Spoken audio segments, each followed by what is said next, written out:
ஆச்சி பாதாம் ட்ரிங்க். ஆச்சி பாதாம் ட்ரிங்க் ஒன்னு வாங்கினா ஒன்னு ஃப்ரீ. சிவகங்கை மாவட்டம் காளையார்கோவிலில் என்டிசிக்கு சொந்தமான பஞ்சாலைகளை மீண்டும் திறக்க கோரி தொழிலாளர்கள் போராட்டம் நடத்தினர். தமிழ்நாட்டில் இயங்கி வரும் என்டிசிக்கு சொந்தமான பஞ்சாலைகள் கொரோனா ஊரடங்கு மற்றும் நிர்வாக குறைபாட்டால் மூடப்பட்டன.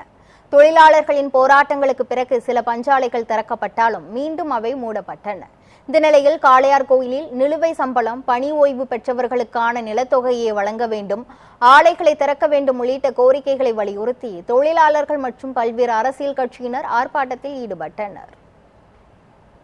5 வருஷ காலமாக மில்லு கொரோனா காலத்திலிருந்து மூடப்பட்டது. அதுல இருந்து நான் கணவனால் கைவிடப்பட்டு வந்தேன். எனக்கு வாழ்வாதாரம் பாதிக்கப்பட்டிருக்கு. மத்திய அரசும் மாநில அரசும் சேர்ந்து ஒரு நல்ல முடிவு எடுப்பீன்னு நம்புறோம். அதுக்காகத்தான் நாங்கள் இந்த ஆர்ப்பாட்டத்தை ஆரம்பிச்சோம். எப்படின்னா, வாரத்துல 2 நாள் தான் எங்களுக்கு வேலை இருக்கு. தனியா வேற எந்த வேலைக்கும் போக முடியல. அப்படியே போனாலும் வாரத்துல 2 நாள் தான் வேலை இருக்கு. அது 300 ரூபா சம்பளம் கொடுக்குறாங்க. எங்க பிள்ளைகளை படிக்க வைக்க முடியல, எங்க அம்மா அப்பா பார்க்க முடியல. எங்களோட வாழ்வாதாரம் அதிகமா பாதிக்கப்பட்டிருக்கு.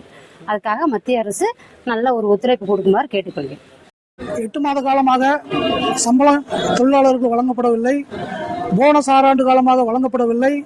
பணி ஓய்வு பெற்ற தொழிலாளர்களுக்கு பணிக்கொடை வழங்கப்படவில்லை. கிராச்சுவிட்டி என்று சொல்லக்கூடிய பணிக்கொடை வழங்கப்படவில்லை. இந்த பணிக்கொடைகள், இந்த பணப்பயன்கள் வழங்கப்படாதனால எங்கள் தொழிலாளிகள் பெரிதும் பாதிப்படைகிறார்கள்.